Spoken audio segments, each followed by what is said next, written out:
우리에게 주시는 하나님의 말씀은 요한복음 20장 27절 말씀입니다. 같이 한번 읽겠습니다. 시작. 도마에게 이르시되 내 손가락을 이리 내밀어 내 손을 보고 내 손을 내밀어 내 옆구리에 넣어보라. 그리하여 믿음 없는 자가 되지 말고 믿는 자가 되라. 아멘. 한번 따라하시죠. 따르기 위한 의심. 안녕하세요. 안녕하세요. 반갑습니다. 네. 제가 시간을 빨리빨리 할 테니까 늦게 끝날 거라고 걱정하지 마세요. 네. 저도 집에 가야 되니까 염려 안 하셔도 괜찮습니다. 제가 언젠가 설교 때 얘기한 적이 있는데요. 제가 교회 다닐 때 초등학교 2학년 때 잊혀지지가 않는 경험이 있습니다. 초등학교 2학년 때 아주 허름한 교육관에서 전도사님께서 설교를 하셨는데 그때 당시의 본문이 예수께서 물 위를 걸으셨다는 그런 충격적인 장면의 이야기를 하셨어요. 예수님은 물 위를 걸으셨단다. 근데 저는 그게 잘 믿어지지가 않았어요. 그래서 제 친구에게 물어봤어요. 야, 나는 예수님이 물 위를 걸었다는 게 믿어지지 않아. 거짓말 같아. 그랬어요. 그러니까 제 친구가 손을 번쩍 들더니 이야기했어요. 선생님, 얘가 예수님을 안 믿는데요. 그래요. 제가 얼마나 당황을 했는지 선생님한테 아니에요, 전 예수님 믿어요. 저 잘 믿습니다. 제가 그렇게 얘기한 적이 있어요. 그때 제가 깨달은 게 하나 있어요. 교회에서는 질문하면 안 되는구나. 잘못 질문하면 큰일 나는구나. 그런 걸 알게 됐어요. 그런데 저만 그런 게 아니라 저희 청소년 아이들을 가르치다 보니까 아이들 중에서도 교회에서는 이런 얘기 할 수 없어요 하면서 이야기하는 경우가 있더라고요. 그래서 왜 너는 학교에서는 질문을 잘하는데 교회에서는 왜 질문을 못한다고 하느냐. 그랬더니 교회에서 질문을 잘못하면 제자 훈련을 받아야 된다고 그러더라고요. 여러분, 교회에서 말하면 안 되는 것이 있나 봅니다. 근데 저는 어렸을 적에 지금 목사임에도 불구하고 궁금한 게 참 많았어요. 어떤 의미에서는 의심이 참 많았어요. 그런데 교회에서는 좀 물어보기가 어려운 부분이 있었어요. 제가 물어보는 걸 잘 모르실 것 같기도 하고, 그리고 물어보면 좀 안 좋게 생각하실 것 같다는 생각도 들었습니다. 그리고 제가 그런 이야기를 많이 들었던 것 같아요. 그냥 믿어라. 덮어놓고 믿어라. 의심하지 말고 믿어라. 그런 이야기를 많이 들었습니다. 물을 사람이 없는데 누구한테 이제 안 묻게 될 수 있는데 전 예수님께 참 많이 물어봤어요. 근데 예수님은 거의 대답을 안 하셨던 것 같아요. 그래서 전 주로 책에 많이 물어보고 그랬었습니다. 근데 한편으로는 제가 좀 의심이 많은 것 같고 좀 믿음이 없는 것 같아서 죄책감을 느낀 적도 있었습니다. 오늘은 저처럼 의심이 많은 분들을 위한 설교입니다. 예수께서 저처럼 궁금한 것을 침묵으로 참지 못하고 말하는 사람들을 어떻게 대하셨을까? 그런 것들이 이 설교의 주제입니다. 우리 어린이들 중에도 궁금한 게 참 많은데 그거 막 물어보고 싶은데 대답이 궁금한 친구들은 그런 어린이들을 예수님께서 어떻게 대하셨는지 한번 생각해 보면 좋겠습니다. 그래서 오늘 요한복음 20장에 등장한 의심 많은 도마 이야기를 함께 나누고 의심이 어떻게 큰 믿음으로 나아갈 수 있는지 생각해 보려 합니다. 말씀에 은혜 받고 의심에서 헌신으로 나아가는 우리가 되길 예수님의 이름으로 소원합니다. 한번 따라하시죠. 스스로 질문하라. 예수께서 십자가에 죽으시고 부활하셨습니다. 부활을 경험한 증인들이 굉장히 많다고 그래요. 여러분, 예수님이 직접 부활한 걸 본 사람들 부러우시죠? 별로? 그러세요? 저 부러운데. 여러분 생각해 보세요. 예수님이 직접 부활한 걸 내가 봤다고 한다면 흔들리는 나의 믿음이 아주 굳건하게 될 것 같지 않습니까? 우린 그런 생각들을 합니다. 그런데 놀라운 것은 우리가 예상할 수 없는 것이 성경에 나오는데 그것은 예수님의 부활 사건을 직접 경험한 사람 중에서도 의심한 사람들이 있었다는 거죠. 마태복음 28장 17절을 함께 읽겠습니다. 시작.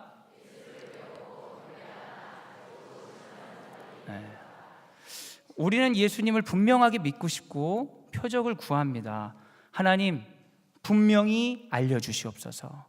하나님이 계시다면 이 사건 가운데 역사하시옵소서. 이런 것들을 막 기도하지요. 그런데 어찌 보면 분명히 안다는 것 자체가 불가능한 것은 아닌가, 그런 생각을 하게 됩니다. 왜냐하면 살아나신 예수님을 본 사람조차 그분 앞에 경배하면서 동시에 의심하는 자들이 있었기 때문입니다. 그런데 심지어 예수께서 살아나신 것을 보지 못한 우리들은 어찌하겠습니까? 당연히 의심할 수밖에 없겠지요. 궁금한 것이 당연히 생기고 질문을 할 수 있습니다. 오늘 본문에 등장하는 도마도 의문이 있었습니다. 요한복음 20장 24절을 함께 읽겠습니다. 시작.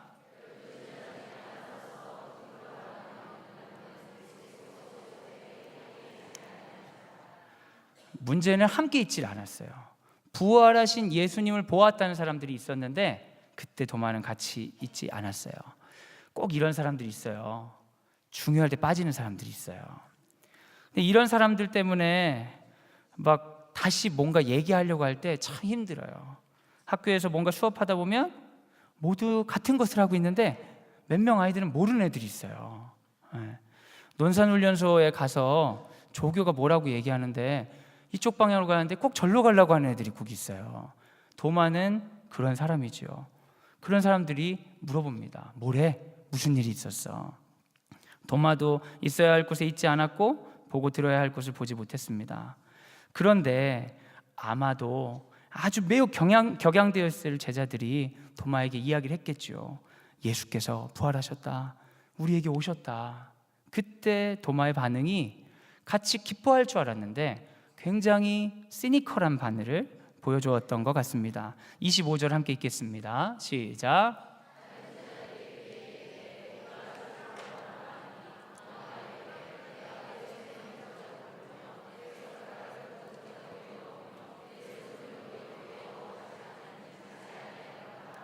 아멘.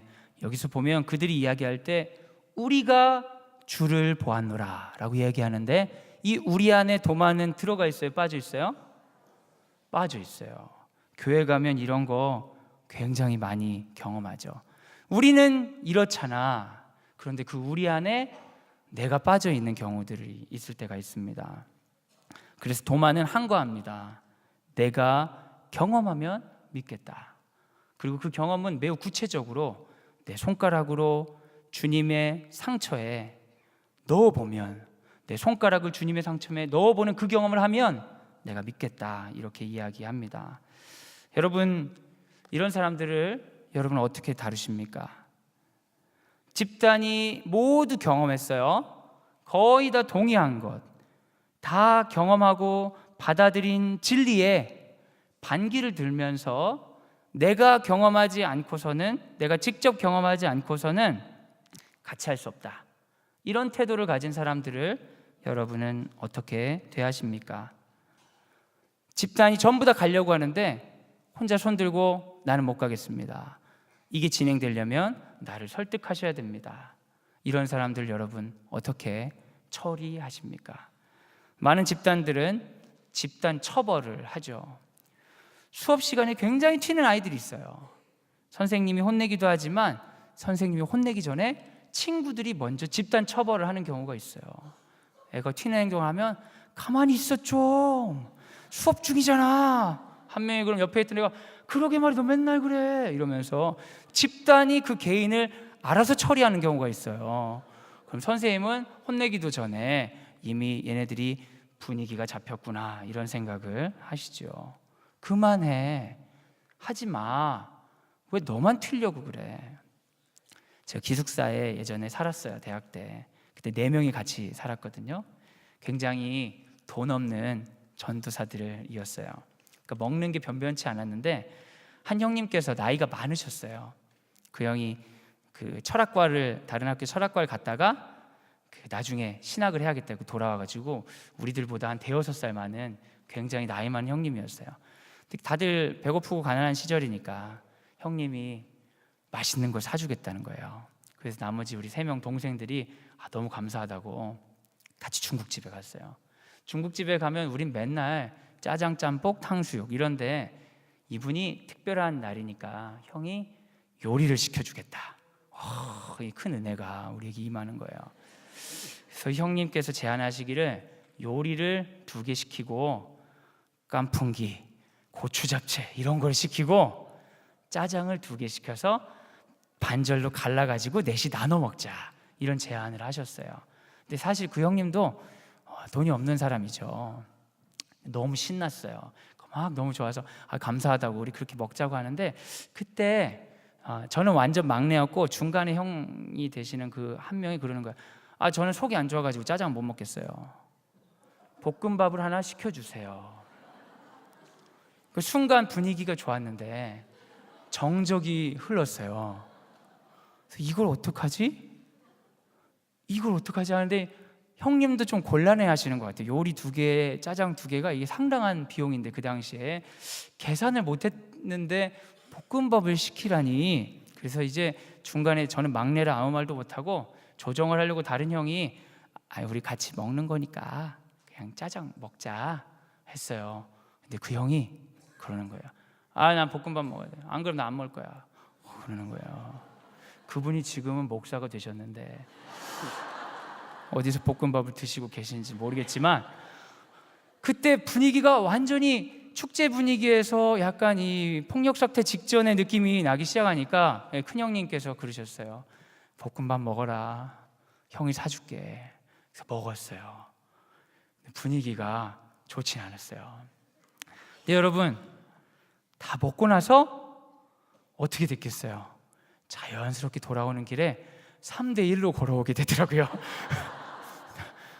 3명이서 걸어오면서 이상한 사람 같아. 집단 처벌하는 거예요. 이런 일이 엄청 많습니다. 집단이 뭔가를 공감하고 진행하려고 하는데 반항하는 한 명은 집단 처벌을 받는 경우가 많죠. 그게 굉장히 물리적인 처벌이 아니더라도 그냥 뒷담화 정도라도 분명히 효과는 있습니다. 그날 이후에 우리 밥 먹을 때 그 형을 안 부르는 거죠. 셋이 먹는 거예요. 유치하죠? 다 목사가 되었어요. 여러분, 이 사람이 눈치가 있어야 돼요.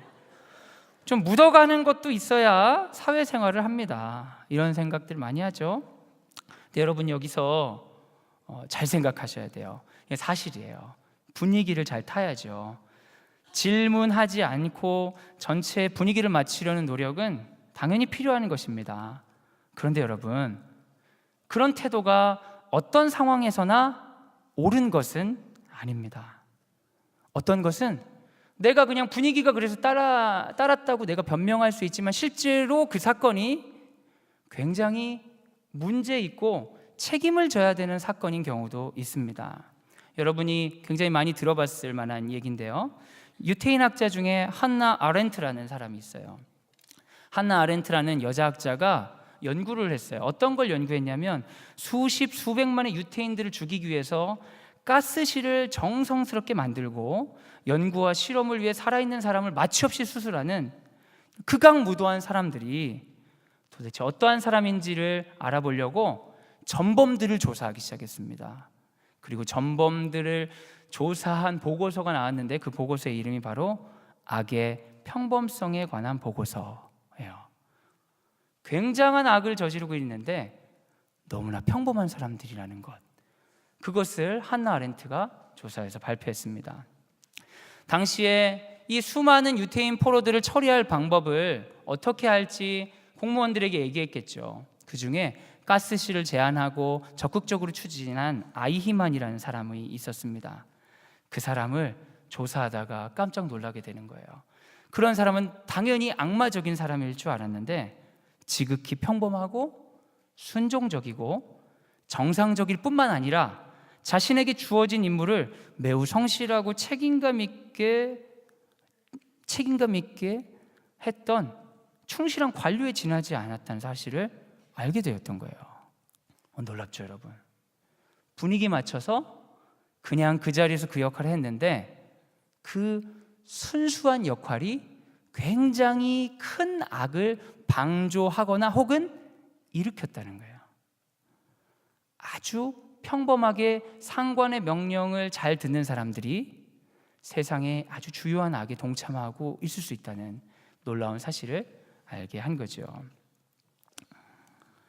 유대인을 대량 학살하자는 아이디어를 내고 진행한 아이히만은 그래서 스스로의 잘못을 잘 느끼지 못합니다.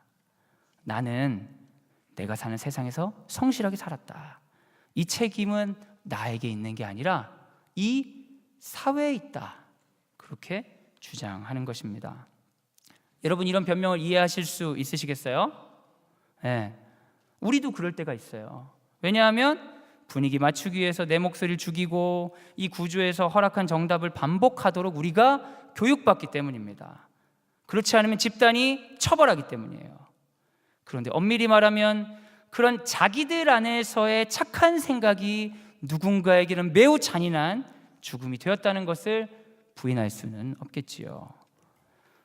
생각하지 않은 순종, 그것은 아무도 책임지지 않은 악의 용인이 될 수 있습니다.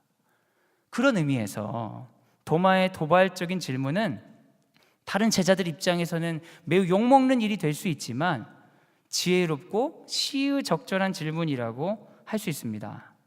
왜냐하면 여러분, 이거 잘 들어보세요. 이게 굉장히 중요하거든요. 믿음과 신앙은 분위기 따라 가서는 안 되기 때문이에요. 믿음과 신앙은 철저하게 자발적이고 자기 개인이 고백해야 됩니다. 분위기 따라 고백하는 걸 가지고 나의 구원을 담보할 수도 없고 나의 행동이 신앙적이라고 이야기할 수도 없습니다. 여러분, 큰 교회 다니면 믿음이 좋아지나요? 부모님이 대대로 신앙생활하면 믿음이 좋습니까? 열심히 시키는 대로 하면 믿음이 좋습니까?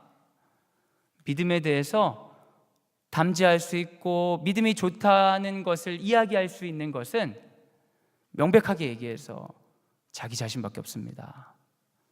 스스로 믿음에 관해 질문하고 답을 찾아야 합니다. 아무리 다른 친구들이 부활하신 예수님을 보았다고 해도 내가 못 봤는데 본 척하고 있는 것은 어리석은 일입니다. 궁금하면 물어봐야 되는 것이죠. 대한민국의 교육은 질문하기가 쉽지 않은 교육입니다. 왜냐하면 답을 정해놓고 그 답을 반복하게 하는 교육이기 때문입니다. 그런 교육을 우리가 많이 배우고 잘하죠. 그리고 남자들은 군대에 가서 이 사회의 문화를 또 배우죠. 정답은 누가 가지고 있는 거예요? 정답은 지휘관이 가지고 있는 겁니다. 병사들이 정답이라고 얘기하면 되겠어요? 그럼 군대가 큰일 나겠죠. 그러다 보니까 우리는 자연스럽게 스스로 하는 질문보다 권위자의 답을 맹신하려고 하는 경우가 있어요. 그런데 여러분, 믿음 좋은 목사님 곁에 있다고 우리가 믿음이 좋을 수는 없습니다. 제가 사랑 어린이부라는 부서를 섬기고 있는데 우리 사랑 어린이부가 10년이 되었어요. 굉장히 오래됐죠. 여러분, 사랑 어린이부가 어떻게 생겼는지, 사랑부 자체가 어떻게 생겼는지 아십니까? 모르시죠? 네, 제가 알려드릴게요. 정성진 목사님께서 개척을 하시고 얼마 되지 않았을 때 지금 권사님이 되신 유병래 선생님께서 새가족으로 등록을 하시면서 궁금해서 질문했답니다. 아니, 이렇게 개혁적이고 좋은 교회에서 왜 장애인 사역을 안 하세요? 물어봤대요. 그때 정성진 목사님께서 대답을 분명히 하지 않고 그냥 약간 이렇게 흐리셨다는 거예요. 그리고 나서 한 2주 정도 지났는데 갑자기 전화가 왔대요, 유병래 선생님께. 그래서 선생님, 우리 사랑부를 만들려고 하니까 선생님이 만드시죠? 그랬다는 거예요. 그래서 우리 유병래 권사님께서 사랑부 부장이 돼서 사랑부가 시작되었어요. 그런데 지금 그 사랑부에 목사 2, 전도사님 1, 어린이부, 청소년부, 장년부 관련된 일들이 굉장히 많아진, 어떻게 보면 이 지역사회 주변에 어디에서 보기 어려운 굉장히 훌륭하게 사역하고 있는 사랑부로 성장하게 되었습니다. 어떻게 우리 사랑부가 이렇게 우리 교회에서 자리 잡을 수 있었는지 아세요, 여러분? 잘 생각해 보세요. 그것은 새가족의 질문 때문이었어요. 이게 굉장히 중요한 거예요. 어떤 새가족이 궁금해서 물어봤어요. 이 질문이 놀라운 사역이 되는 거죠. 거룩한 빛 광성교회는 자칭 타칭 개혁의 모델이 되는 교회입니다. 어떻게 개혁의 모델이 될 수 있었을까요? 그저 그런 교회 하지 왜 개혁적인 모델이 되는 거죠? 우리 정성진 목사님께서 의심하고 질문했기 때문입니다. 교회는 어떠해야 하는가?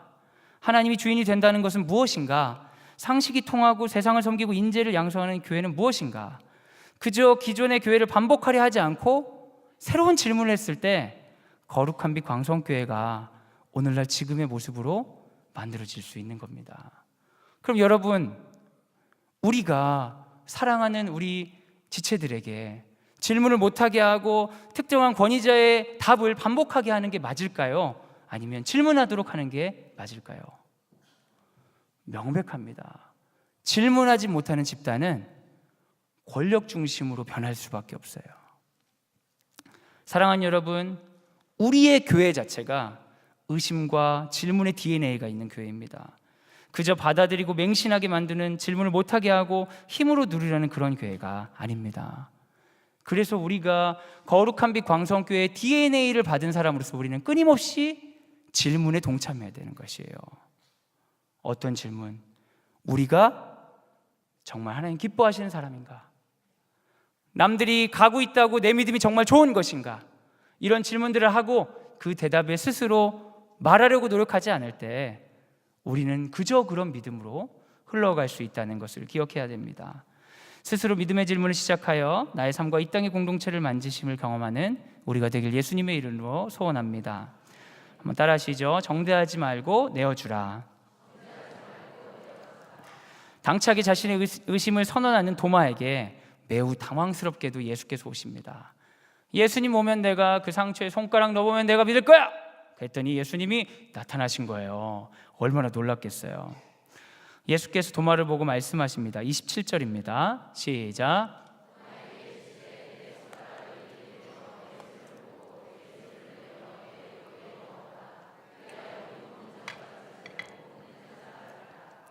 손가락을 넣어봐라. 그리고 믿어라. 우리는 의심하는 사람들을 숙청하는 문화에 익숙합니다. 전형적인 군대 문화죠. 그런데 예수께서는 정죄하지 않으셨어요. 그리고 자신을 내어주셨습니다. 정죄하지 않고 내어주는 것, 이것을 현대적인 표현으로 한다면 대화라고 할 수 있습니다. 그 사람의 이야기를 충분히 들어주고 나의 모습, 나의 아픔을 보여주는 것이 대화가 아니겠습니까? 예수님은 도마를 혼내지 않으시고 도마와 대화하셨습니다. 사랑하는 여러분, 믿음의 의심이 들 때 두려워하지 말고 하나님께 질문하시기 바랍니다. 주님은 여러분을 숙청하거나 혼내거나 징벌하려 하지 않고 여러분과 새로운 대화를 하고 싶어 하십니다. 어떤 아버지께서 상담 전문가에게 강의를 듣고 대화가 중요하다는 얘기를 들으셨어요. 그래서 중학교 2학년인 아들에게 대화를 시도하려고 밥을 먹는데 그랬어요. 아들아, 아들이 이렇게 쳐다보죠. 대화하자. 아들이 뭐야? 그 조용히 또 밥을 먹고 있어요. 아버지가 그러는 거예요. 아들아, 대화하자. 아이씨, 뭐야? 계속. 야, 대화하자니까. 그러니까 이 아들이 갑자기 숟가락을 탁 뒀더니 왜 밥 먹을 때까지 그래요 도대체? 거기 들어가 버렸다는 거예요. 아버지가 화를 내는 거죠. 아버지가 네 생각해서 대화하자는데 태도가 그게 뭐야? 화를 버럭버럭 내는 거예요. 여러분, 이게 대화라고 할 수 있을까요? 대화는 예수님처럼 정죄하지 않아야 돼요. 그것은 힘의 불균형을 전제하는 게 아닙니다. 균형을 전제하는 거예요. 강한 사람이 약한 사람을 맞춰줘야 대화가 될까요? 약한 사람이 강한 사람을 맞춰줘야 대화가 될까요? 그렇죠. 우리 어린이들은 다 알고 있어요. 강한 사람이 약한 사람에게 맞춰줄 때 대화가 되고, 약한 사람이 강한 사람에게 맞추는 문화를 대면 아부가 되는 것이죠. 여러분, 대화가 필요합니다. 내 의견을 우기고 힘겨루기 하는 것이 아니라 서로가 서로에게 자신을 내어주는 대화가 필요합니다. 특별히 우리 주변에 의심이 많은 사람들은 주변 사람들과의 대화가 필요합니다. 어린이들은 신앙에 관한 원초적인 질문을 많이 합니다. 부모님들은 그것에 당황하는 경우가 있죠. 그래서 저에게 물어볼 때 있어요. 목사님, 애가 이렇게 질문을 하는데 어떻게 대답을 해야 될지 모르겠어요. 그럼 저는 그렇게 얘기합니다. 저에게 보내십시오. 그렇죠. 저한테 오면 그럼 제가 대답을 잘 할까요? 네. 어떤 어린이가 저에게 그렇게 물어본 적이 있어요. 목사님, 하나님은 안 보이는데 어떻게 믿어요? 그래서 제가 놀란 듯이 물어봤어요. 진짜네? 하나님은 어디 계시지? 제가 다시 물어봤어요. 그러니까 그 아이가 그러는 거예요. 하나님은 하늘에 있나 봐요. 그래서 제가 비행기를 타면서 하나님을 본 적은 한 번도 없는데, 하늘에 없는 것 같은데? 그러니까 또 그 친구가 그래요. 하나님은 우주에 있는 것 같아요. 그럼 우주에 있으면 어차피 못 보잖아. 어차피 못 보면 어떻게 믿어? 그랬어요. 그러니까 그 이야기를 듣고 있다가 다른 친구 지나가다가 궁금해서 듣고 있다가 옆 남학생 하나가 저한테 그랬어요. 책에 쓰여 있잖아요, 성경에. 그래서 제가 얘기했어요. 그럼 성경을 어떻게 믿어? 성경을 어떻게 믿어? 그 친구가 또 그런 거예요. 하나님 말씀이잖아요. 하나님 말씀인 걸 어떻게 알아? 그 친구들이 한숨을 쉬면서 저한테 그러더라고요. 그냥 믿으세요. 여러분, 의심하고 궁금해서 온 아이들이 같이 궁금해하고 들어주는 사람을 만나면 의심을 극복할 수 있습니다. 그런데 많은 어른들은 하나님이 없는데 어떻게 믿어요? 그러면 대화를 하지 않고 바로 힘으로 그냥 믿어 하거나 모르면서 설명하려고 애를 써요. 자기도 모르면서 설명을 애를 쓰니까 애가 어버버버 하는 부모님을 보면서 잘 모르는구나 생각하고 다음에 안 물어보는 거죠. 사실 자기가 불안한 거죠. 권위자, 전문가가 되려고 애를 쓰시면 결코 대화할 수 없습니다. 제가 믿음을 가지게 된 큰 요인들을 찾아보니까 우리 어머니께서 굉장히 큰 역할을 하셨어요. 저는 어머니를 참 좋아했어요. 그게 제 믿음의 큰 이유입니다. 저는 의심도 많고 질문도 많은 사람인데 엄마가 참 중요하니까 우리 엄마를 살게 하시는 하나님도 좋은 분이라고 생각을 했어요. 어머니는 힘드실 때 새벽 예배를 막 가시고 기도하고 저를 이제 무릎에 이렇게 눕혀놓고 찬송가를 많이 불러주셨어요. 나의 사랑하는 책, 이런 찬송가 많이 불러주셨어요. 그래서 저는 하나님이 있는지 없는지보다 우리 엄마가 믿는 하나님 좋은 분이라는 생각을 하게 됐지요. 아무리 의심을 해도 저를 받아주고 사랑해주는 우리 엄마, 그리고 제가 지금까지 자라오면서 저의 성격과 저의 부족함을 견뎌주신 교회 식구들, 교회 어른들, 아주 잘 못하는 사역자임에도 불구하고 묵묵히 절 받아준 제자들, 성도들, 날 기다려주고 받아준 나의 미숙함을 기다려주신, 대화해주신 수많은 사람들 때문에 제가 가진 그 수많은 의심은 믿음이 되었습니다. 사랑하는 여러분, 그런데 이 많은 사람들을 통하여 저를 기다려주시고 저의 미숙함과 의심에도 불구하고 사랑해주신 분이 저는 예수님이라고 고백할 수 있습니다.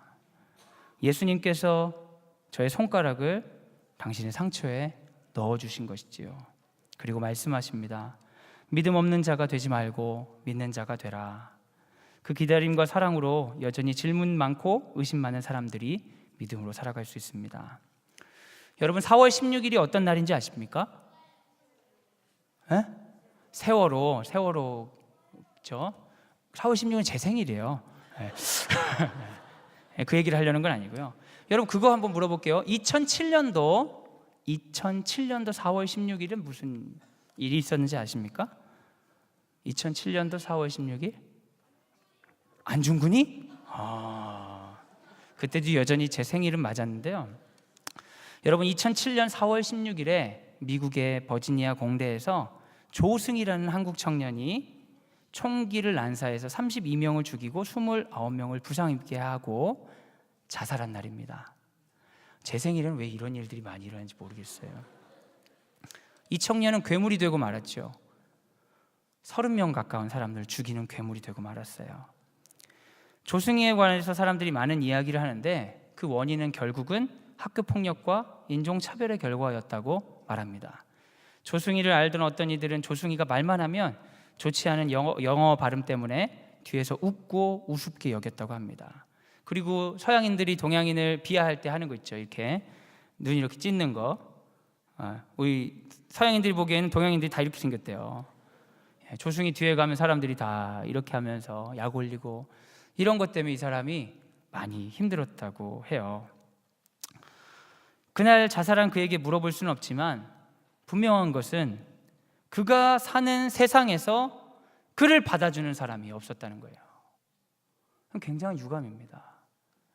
누군가가 조승이와 대화해 주었다면, 예수님처럼 난 의심 많아, 예수님 상처에 손가락 넣어볼 거야, 그런데 이 버릇없는 녀석 나가, 너 같은 건 제자도 아니야, 이렇게 숙청하거나 함부로 얘기하지 않고 예수님처럼 네가 그러고 나서 믿겠다면 넣어라. 그리고 믿음 없는 자가 되지 말고 믿어라, 난 너의 의심도 중요하다 해주는 예수님 같은 분을 만났다면 그런 괴물이 되진 않았을 것 같은데요. 세상엔 지금도 자살 테러하는 사람들이 있습니다. 여러분, 세상에 암적인 존재들이 되지요. 근데 여러분, 이미 암적인 존재가 된 그들을 여러분 받아주시겠습니까? 그러긴 어렵지요. 왜냐하면 그 받아주는 건 그들의 희생이 되어야 되기 때문입니다. 그런데 그들은 태어날 때부터 세상에 암적인 존재였습니까? 날 때부터 누군가를 죽이고 싶고, 날 때부터 양심의 가책이 없고, 날 때부터 소위 말하는 사이코패스류로 구별된 사람들이라고 우리가 말할 수 있을까요? 그들이 세상에 암적인 존재가 되어서 격리해야 되고 다루어야 되기 전에 예수님처럼 대화해 주었다면 어땠을까 생각하게 됩니다. 삶이 어렵지요. 삶의 고통으로 인해서 질문하는 사람들이 많습니다. 인생이 이게 뭐냐? 이 괴로움은 뭐냐? 누군가는 잘 살고 나는 왜 이렇게 비참하냐? 누구네 자식은 잘나고 우리 자식은 왜 그러냐? 이런 비교의식과 자신의 연약함과 자신의 독특함 때문에 신음하는 그 사람에게 누군가가 예수님처럼 다가가 대화해 주었다면, 내 못자국에 너의 의심의 손가락을 넣어라, 너의 아픔을 나의 아픔으로 품어주겠다, 그런 마음으로 기다리고 품어주고 대화하는 사람이 있었다면 그들이 참으로 자신의 고통으로부터 구원받을 수 있지 않았을까요? 사랑하는 여러분, 제 아들, 딸도 알파 퀴즈를 했습니다. 저기서 앉아가지고 굉장히 괴로워하고 있는 아이 중에 하나예요. 제 딸아이가 처음에 지원할 때 지원서에 그런 표현을 썼더라고요. 예수님을 잘 믿는데 잘 믿어지지 않는 것들이 좀 있어서 이번 기회에 잘 믿고 싶어서 알파 퀴즈를 합니다, 이렇게 썼더라고요. 그래서 굉장히 훌륭하다고 생각했어요. 아빠를 닮아서 의심을 잘하는구나. 그래서 제가 물어봤어요. 설교를 하기 전에. 아빠는 초등학교 2학년 때, 제 딸아이가 초등학교 2학년이거든요. 초등학교 2학년 때 교회에서 의심했다가 집단 처벌을 당했다. 너는 어떠냐? 알파는 어떤 분위기냐? 제가 물어봤어요. 그랬더니 제 딸아이가 알파에서는 마음껏 질문하라고 했대요. 모든 걸 이야기하라고 했대요. 받아주는 거죠. 그래서 참 귀하신 것 같아요. 우리 아이들이 잘 성장할 거라 믿습니다. 사랑하는 여러분, 의심하고 달라 보이는 그 사람을 예수님은 정죄하지 않고 자신을 내어주십니다. 대화하십니다. 우리는 그 은혜로 연약함과 다름에도 불구하고 오늘 예배를 드릴 수 있는 것입니다. 이제 그 일을 예수님이 지금 안 계시기 때문에 우리가 해야 합니다. 세상의 가치관으로 나와 다르거나 조금만 불안하게 해도 숙청하려 하지 말고, 입을 다물게 하려 하지 말고, 생각하지 말고 맹신하라고 윽박지르는 것이 아니라 정죄하지 아니하고 오히려 나의 아픈 상처를 보여주고 대화하는 사랑으로 우리가 품어야 합니다.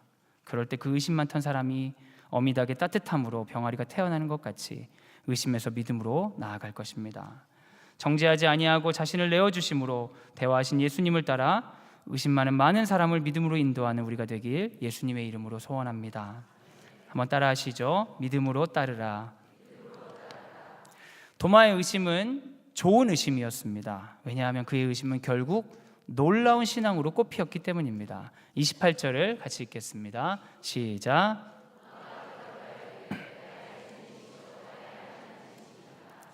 사랑하는 여러분, 의심하고 질문하셔도 괜찮습니다. 그런데 여러분, 여기서 약간 중요한 게 있어요. 그건 바로 도마가 하는 의심이 그냥 일반적인 의심과 다르다는 거예요. 도마의 의심은 회의적인 의심, 공격하는 의심, 파괴하는 의심이 아니었습니다. 도마의 의심은 오늘 설교의 제목처럼 따르기 위한 의심이었어요. 예수님을 따르고 싶은데 의심하는 것은 언제든지 옳습니다. 비난하기 위해서 의심하고 넘어지라고 악의를 가지고 질문하는 것이 아니라 주님을 정말 따르고 싶은데 생겨나는 질문과 의심을 이야기하는 것이지요. 이러한 따르기 위한 의심은 결국 그를 믿음의 사람으로 만들어줍니다. 예수께서 도마의 고백에 응답하십니다. 29절입니다. 시작.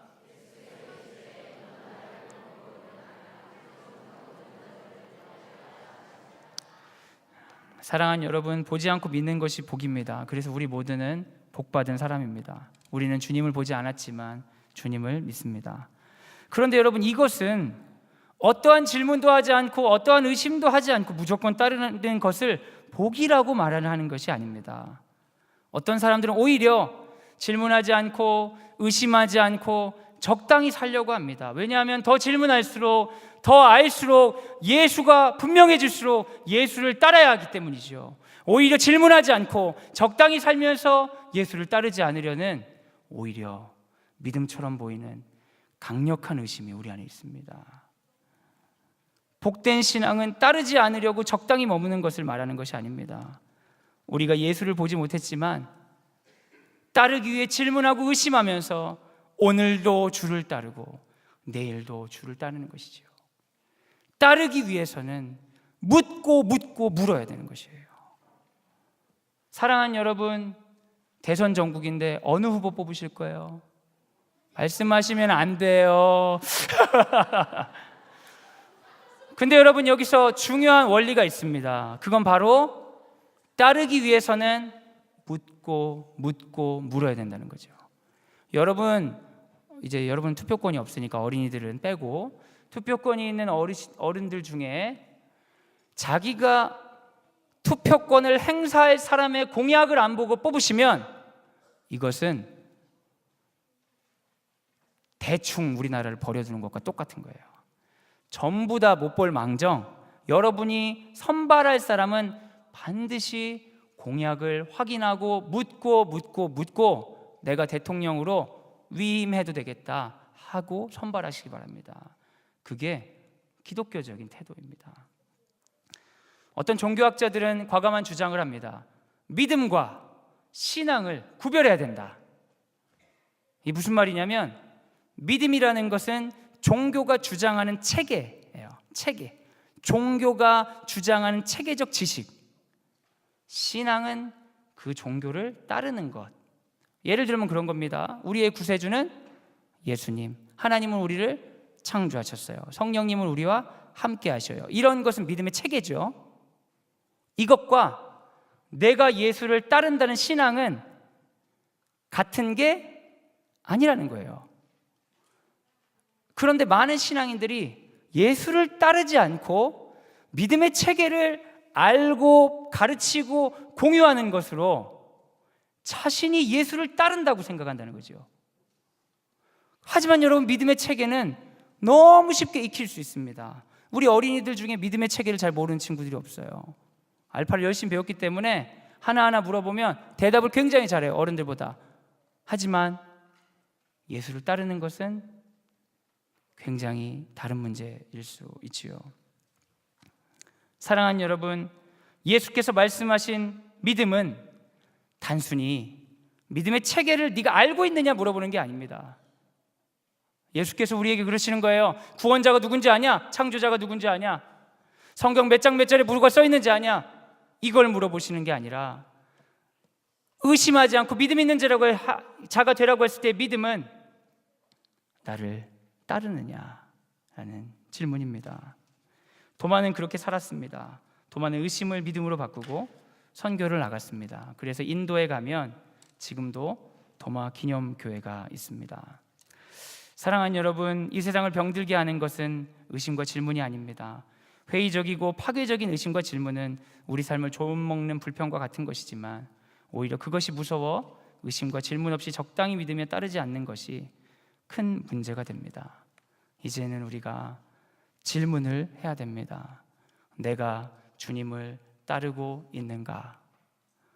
우리는 주님을 따르고 있는가? 우리 교회는 주님을 따르고 있는가?